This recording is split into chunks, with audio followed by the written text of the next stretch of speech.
Hey guys, it's Kelsey. I'm back with another scrapbooking process video. Today's double challenge is from the Scraptacular Cropping Club to do a paint wash. This is an older one and I kind of do it in a different way, so I hope that's okay, Desiree. And then the second part is to do a Scraplift of this layout by Olivia on paper issues. I love this layout as soon as I saw it, so I'm super happy I get a chance to do it. But I'm starting out just with a soft pink background from the Bloom collection by Crate Paper. I'm just using some white gesso, and I knew I was going to be applying it with this paint dauber through a stencil, so I didn't need to wet it down at all to kind of make it a technical wash. I'm just using it as is because it goes on pretty faintly. But I'm just trying to do a nice soft textured background in the back of this layout basically, so I have those chevrons there. And that's how I'm going to use the paint wash, and then I'll do a few swipes of it later on in the video, but that's what I'm starting with right now. So I sort of had a personal challenge this time as well. I had all of these Flourish embellishments that I got from Tuesday Mornings a while back, and I haven't used any of them yet. I had that 6x6 paper pad for a while, and I've been having a really hard time using it because it has a cream base, and it uses a lot of colors that you would think are common, but when you try and put them with other collections, they really aren't. So I was having a hard time finding things to go with it, but then of course after I went to Tuesday Mornings and I saw all the Flourish stuff, I was like, oh great, I can get all of this stuff and then I'll have stuff to use with my paper pad. But then I still kept bringing it out for pages and having the issues where I didn't have a background to put all of this stuff on. So for this layout, I was like, I'm using all of the things on this one. It's happening. I've got to use it. So you see that embroidery patch there of that bird. There's some wood veneer frames. I have the chipboard and I have the sticker sheet as well. So I am challenging myself on top of these other two challenges to use at least one of everything on here. So you see I just layered up the actual packaging. That's a text print that comes with the wood veneer frame. I'm going to use that as one of my layering embellishments, as well as the actual frame. So I like how that looks with that embroidery patch layered on top of the frame. So I'm thinking about that for one of my embellishment clusters, and then I'm going to back that frame in the packaging as well. I really enjoy and appreciate when designers do this. They make the packaging actually usable. So I really wanted to get that on there as well. But I essentially just took a bunch of the 6x6 paper pads and layered them up as mats. And now I'm just taking some vellum that has some text on it. I got that from a consignment sale a while ago. So I'm trying to make a point to use that as well because I wanted another different sort of soft layer. So I'm just using my EK Success border punch on that. So that's going to go below my photo.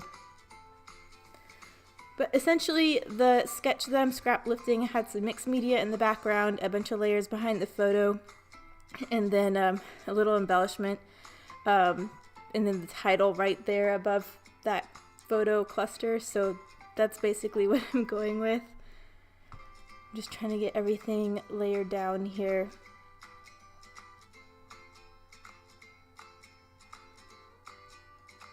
I am popping parts of that patch up on some foam because it is going over that wood veneer frame, which has some dimension, so I'm just making sure the whole bird lays flat.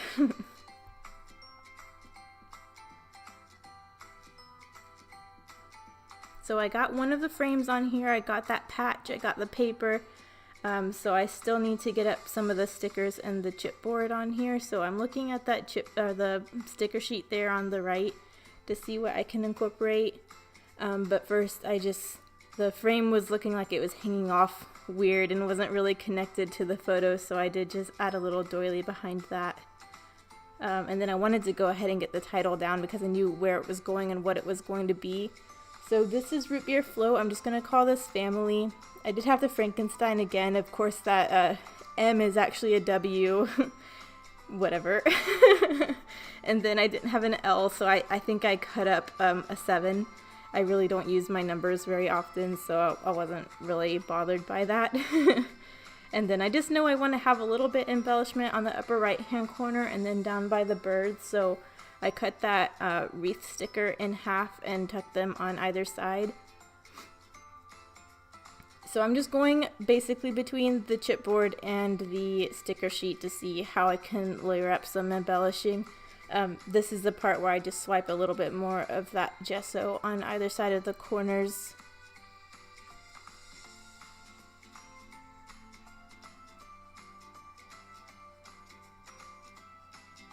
So I like that smile sticker, and then I just put a strip of vellum that was a scrap of what I cut off of that other vellum piece I took under the photo, so that's going up there to start that area.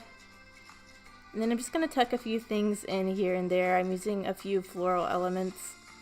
You'll see me cut a few of them in half, the parts that are going to be covered, just so I can use them in multiple areas. That sticker I just put down says I love you. But it's not very readable, and it's kind of like a dark sticker on top of dark paper, so you'll see me switch that out in a minute. But here's the chipboard. I'm just taking a bunch of the hearts and sprinkling them around.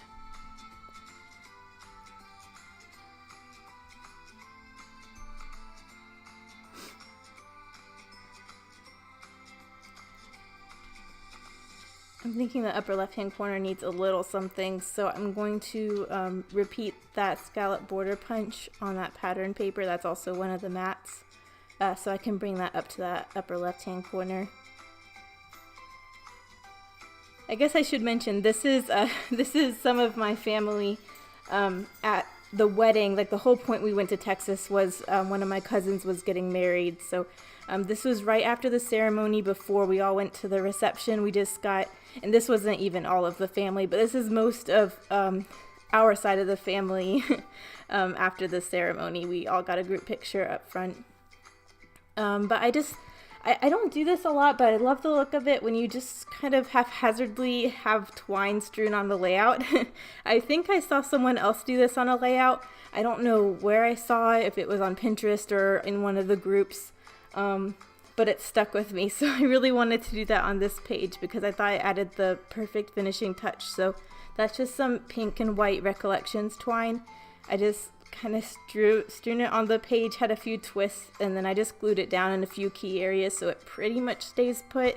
I think a little bit of it will slide around in the page protector, but that doesn't really bother me because I have the important parts glued down. But that's pretty much it. I think I add above smile, I do like one word of journaling that just says wedding. I'll know it's the wedding, but I just felt like it needed to be mentioned somewhere instead of just having a group picture of the family. But yeah, that's pretty much it. I think we have the close-ups coming up. Yep. And there is that one. So I'm glad I got some of the Flourish used up. Thanks guys for watching. Bye.